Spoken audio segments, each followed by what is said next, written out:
নারী যদি ৮ ঘন্টার পরিবর্তে ৫ ঘন্টা কাজ করতে বাধ্য হয়, তাহলে তাদের বাকি কর্ম ঘন্টার টাকাটা কে দিবে? এটি একটি বিরাট প্রশ্ন। মারা ৫ ঘন্টা কাজ করে ৮ ঘন্টার বেতন পাবেন ইনশাআল্লাহ। তবে সেই ৩ ঘন্টার বেতন শিল্প মালিকদেরকে দিতে হবে না, এটা দিতে বাধ্য থাকবে সরকার। বলবেন ঠিক আছে, বেতন না হয়ে দিলেন, ৩ ঘন্টা যে খালি হয়ে গেল সেই কাজের গ্যাপ কিভাবে পূরণ হবে? দুনিয়ার বহু দেশে পার্ট টাইম সরকারি জব আছে।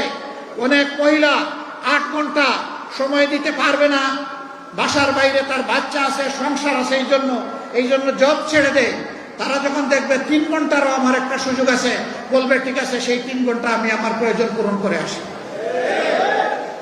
এখানে জব আরো বেড়ে যাবে, একজনের সাথে আরো অর্ধজন যুগ হয়ে যাবে। সুতরাং আগে যদি ১০০ জন জব পেয়ে থাকে, এখন ১৫০ জন পাবে ইনশাআল্লাহ। যদি কোনো শিল্প, কোনো ইন্ডাস্ট্রি মহিলাদেরকে কাজে নিতে না চায়, সরকার নীতিমালা করে যে এতটুকু নিতে হবে, কেউ যদি না আসে পুরুষ দিয়ে পূরণ করেন, অসুবিধা নেই।